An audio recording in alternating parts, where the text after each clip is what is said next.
बड़े अग्निकांड के पीड़ितों से मिलने के बाद माले नेताओं ने सरकार और प्रशासन पर गंभीर आरोप एवं लापरवाही का आरोप लगाया है। इसके साथ ही उन्होंने कहा है कि जिस तरह से 60 घर लगभग जल गए हैं, ऐसे में अगर एक भी मकान छत का रहता तो आग रुक जाती, इतने लोगों का घर नहीं जलता। दलित बस्ती है, ऐसे में सरकार के आवास योजना का भी पोल खुल गया है। ऐसे में बता दें क्या कुछ कह रहे हैं सकरा प्रखंड के आगलगी कांड में पीड़ितों से मिलने के बाद। उस गांव में 61 परिवार जो दलित समुदाय के लोग हैं, उनकी झोपड़ियां जलकर पूरी तरह से खाक हो चुकी है। जिन 4 बच्चों की मृत्यु हुई है, एक बच्ची की तो लाश भी नहीं मिल पाई, हड्डियां मिले जिसको पोस्टमार्टम के लिए भेजा गया है। पूरी तरह से वो बच्ची जल गई थी। और 3 बच्चे जो थोड़ा सा कोने में दीवार था जहां वो छुपे हुए थे, उनकी लाश मिली है बहुत ही भयावह स्थिति में। आप लोगों ने भी उसको देखा होगा, दिखाया होगा। तो ये जो पूरा दर्दनाक मामला है और इसमें जो प्रशासन का रवैया है वो बहुत ही शर्मनाक है, अफसोस की बात है। क्योंकि वहाँ फायर ब्रिगेड की गाड़ी भी काफ़ी देर से पहुँची। ये कल की घटना है और आज हम लोग वहाँ जब पहुँचे तो हमने वहाँ पुलिस प्रशासन के एक अदना अधिकारी को भी नहीं देखा। वहाँ कोई भी अधिकारी नहीं है। ये इतना खौफनाक कांड रहा है, लेकिन अभी तक वहाँ डॉक्टरों की कोई टीम नहीं पहुँची।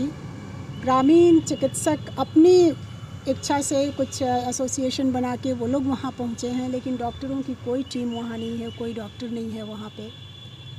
वहाँ पीने के पानी का कोई इंतज़ाम नहीं है। आज हम लोगों ने देखा कि लोग अपना चापाकल खुद ही ठीक करने, क्योंकि जिस तरह से आग लगी सारे चापाकल भी ख़त्म हो गए हैं, तो वो आज अपने चापाकल को ठीक करने की कोशिश कर रहे हैं, लेकिन वहाँ पानी का कोई टैंकर नहीं दिखा। सिर्फ वो जो कुछ प्लास्टिक दे दिया गया है प्रशासन की तरफ से, जो प्लास्टिक टांग करके इस कड़ी धूप में लोग वहाँ पर हैं, और वो कम्युनिटी सेंटर में खाना बन रहा है। तो ये जो संवेदनहीन रवैया है सरकार का, प्रशासन का, वो दिखा रहा है कि ये सरकार गरीबों के बारे में क्या सोचती है, किस तरीके से काम करती है।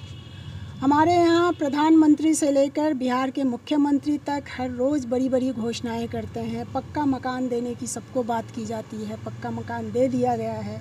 2022 तक ही सबको पक्का मकान मिल जाएगा, ये घोषणा हमारे मोदी जी काफ़ी पहले कर चुके हैं।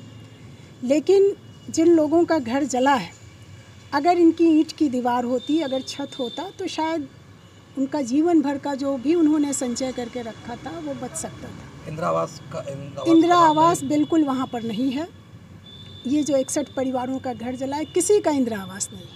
आवास योजना का लाभ किसी को योजना का लाभ नहीं मिला हुआ है वहाँ पर। और जो भी कटनी करके लोगों ने अपने पास जो अनाज जमा किया था वो ख़त्म हो गया।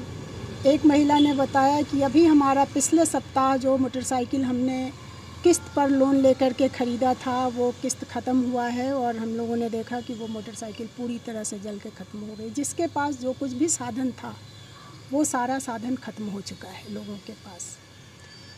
ये जो स्थिति है, इसमें हम ये कहना चाहेंगे कि कम से कम प्रशासन अब भी संवेदना दिखाए। एक संवेदना भी दिखाने का काम जो ये सरकार नहीं कर रही है, ये बहुत अफसोस की बात है। क्योंकि तत्काल जो राहत मिलती है, 12,500 रुपया जो मिलता है, वो भी राशि नहीं मिली है लोगों को। तत्काल जो राशि मिलनी चाहिए सहायता के लिए, कोई भी राशि, वो 1 पैसा लोगों को अभी तक नहीं मिला है। तो ना कोई उनको राशि मिली है। जिनके बच्चे जो मरे हैं उनको अभी तक मुआवजा नहीं मिला है। मुआवजा की घोषणा हुई है, हम देखते हैं वो कब तक क्या होता है। तो हम लोगों की ये मांग है कि सरकार तत्काल वहाँ सभी लोगों के लिए इंदिरा आवास बनाए। तत्काल सभी परिवारों को 25 लाख रुपए का मुआवजा दिया जाए। जिन बच्चों की मृत्यु हुई है, उन महिलाओं की हालत देख करके तो हम लोग भी काफ़ी विचलित हो गए थे। जो मासूम बच्चे मरे हैं वहाँ पे, अब उन बच्चों को तो नहीं लौटाया जा सकता है, लेकिन उस परिवार को विशेष सरकार जो है वो सहायता प्रदान करे, उसके लिए मुआवजे की राशि और बढ़ा करके दी जाए। और इसके साथ साथ अभी वहाँ पर हमने देखा कि कोई व्यवस्था नहीं है। कम से कम वहाँ डॉक्टर पहुँचे। वहाँ पर मानसिक रूप से भी लोग जिस तरह से परेशान हैं, उनके लिए भी सोचा जाना चाहिए, उनके लिए भी इंतज़ाम किया जाना चाहिए। तो ये इंतज़ाम सरकार करे। और ये इस गर्मी के महीने में ये कोई पहली घटना नहीं है और ये कोई अंतिम घटना भी नहीं है। हर साल हम लोग देखते हैं कि अप्रैल मई का महीना जब हवा काफ़ी सूखी होती है, जब तेज़ हवा का दौर रहता है, आग लगने की घटनाएं होती हैं। लेकिन फायर ब्रिगेड का इंतज़ाम जो होना चाहिए वो फायर ब्रिगेड का वहाँ इंतज़ाम नहीं है। वहाँ 1 घंटे के बाद फायर ब्रिगेड पहुँचा है। तो हर जगह, हर ब्लॉक में कम से कम 2 फायर ब्रिगेड की गाड़ी तत्काल ये सरकार मुहैया करवाए। फायर ब्रिगेड की गाड़ी वहाँ पर तत्काल होनी चाहिए। ये हम लोगों की मांग है और इन मांगों को ये सरकार पूरा करे, हम ये उम्मीद करते हैं। अभी तक के रवैया से जो दिख रहा है कि मतलब सरकार जिस तरह से संवेदनहीन बनी हुई है, अगर ये नहीं होगा तो जाहिर सी बात है कि गरीबों का गुस्सा, गरीबों का विश्वास इस सरकार पर से उठेगा, गरीबों का गुस्सा बढ़ेगा। सरकार तत्काल संवेदना दिखाए और इन परिवारों के लिए इंतज़ाम करे, तत्काल पक्का मकान मिले और मुआवजा मिले। पीड़ितों का आय का स्रोत क्या है वहाँ के? ये सारे लोग मज़दूर हैं। वो गेहूं काटने सब लोग गए हुए थे। उनकी आमदनी बस वही मज़दूरी वो करते हैं। उनके पास दूसरा कोई रोज़गार नहीं है। तो उनके रोज़गार का भी बिल्कुल इंतज़ाम किया जाना चाहिए। और एक ख़ास बात कि ये जो आग लगी है, ये आग लगने की घटना बताया जा रहा है कि शॉर्ट सर्किट से हुआ है। वहाँ जो बिजली का पोल जा रहा था वहाँ से चिंगारी गिरी है और उसकी वजह से ये आग लगी है।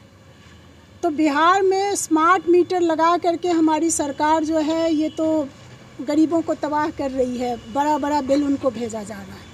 लेकिन जिस लापरवाही की वजह से ये आग लगी, जिस तरह से लापरवाह तरीके से गांव में जो बिजली की व्यवस्था है, तार जिस तरह से बिल्कुल व्यवस्थित तरीके से नहीं रहते हैं, तो ये जो अगलगी के लिए जो लोग दोषी हैं, जो बिजली विभाग के लोग दोषी हैं, उन पर बिल्कुल कार्रवाई हो, उनके खिलाफ सरकार कदम उठाए तत्काल। कितने लोग गए हुए थे आपकी टीम से? हमारी टीम से हम 7 लोग थे।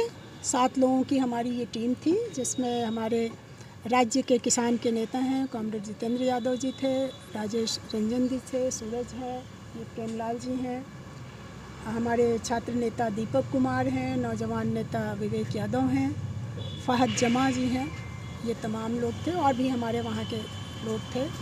और वहाँ बड़ी संख्या में हम लोग जब पहुँचे, ग्रामीण वहाँ इकट्ठा हो गए और सभी महिलाओं का यही कहना था कि अगर पक्का मकान होता तो शायद ये नहीं होता। आज पक्का मकान की बात हो रही है। अगर ये पक्का मकान पहले बन जाता, बल्कि कुछ महिलाओं ने कहा कि पक्का मकान तो उन्हीं लोगों का बन रहा है जिनके पास पहले से पक्का मकान है, ऊंची ऊंची महलें हैं, उसी को आवास का लाभ मिल उसी को आवास का लाभ मिल रहा है।